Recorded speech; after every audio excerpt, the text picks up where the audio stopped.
Now, the birth of your child is supposed to be one of the most private and intimate moments of your life, but not, it seems, for Robbie Williams. While his wife was in labour yesterday, the former Take That star decided to share the experience with the world, tweeting pictures and videos from the labour ward. Sophie Rayworth explains. 1, 2, 3, come on.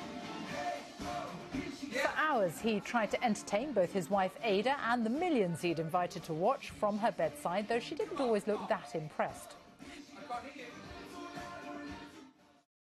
The couple, who live in Los Angeles with their daughter, said afterwards that they hoped the updates had made people laugh. I'm one with the rain and snow. More than 24 hours later came the news that they'd had a son.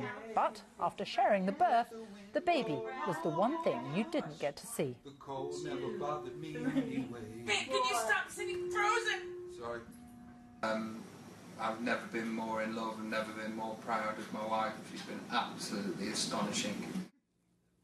Well, there you are. Now, throughout the day, we've been asking you what you make of Robbie Williams' performance during the birth of his son. Tim texted to say, I was asked to vacate the delivery suite, which I willingly did. Trust me, either way, you can't win. At least Robbie's got a sense of humour.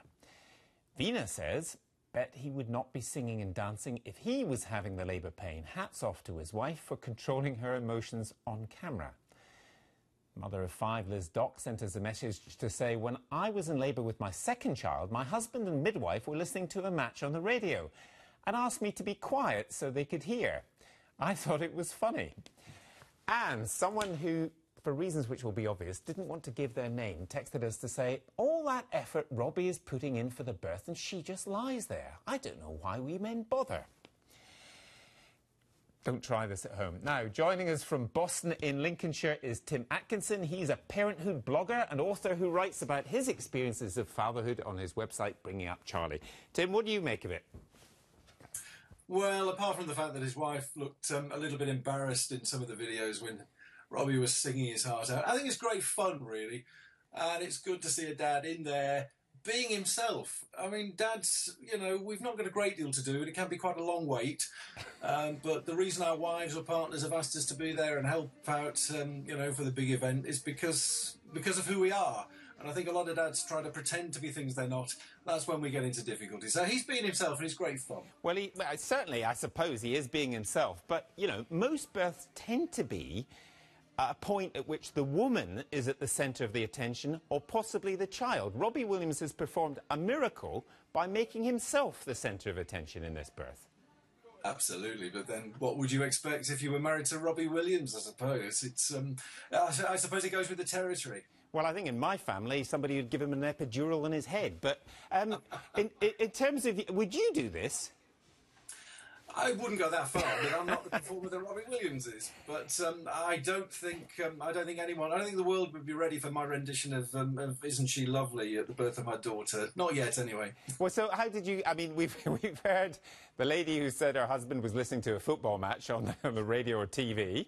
Very nice. And she tolerated it. So I suppose women are used to all kinds of aches and pains during labour, including from their other halves. Exactly. I think, you know, we've got to be there if we're wanted and if we want to be there. And it's very important. And it's an important bonding experience for the father and the baby. But, you know, the advice is just don't get in the way and don't do anything that that distracts from the main event. I don't know. On that basis, maybe Robbie has just overstepped the mark a little. But then again, he's Robbie Williams. He is. But I think your point you made at the start was the big one, which is what does a bloke do at these occasions anyway? Because there's not actually a lot you can do. That's right. I mean, you're there to do basically whatever your partner wants.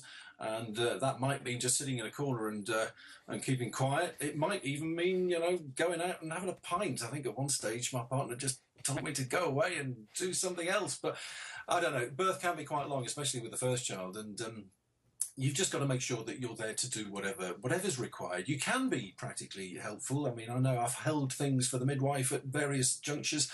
But I don't know, you've got to play by ear and do whatever's needed. Even if it's sit in the corner and stop singing. Absolutely. Tim, thanks very much for joining us. Thank you, Tim Atkinson there. Let's have a look at the weather now with Nina Ridge.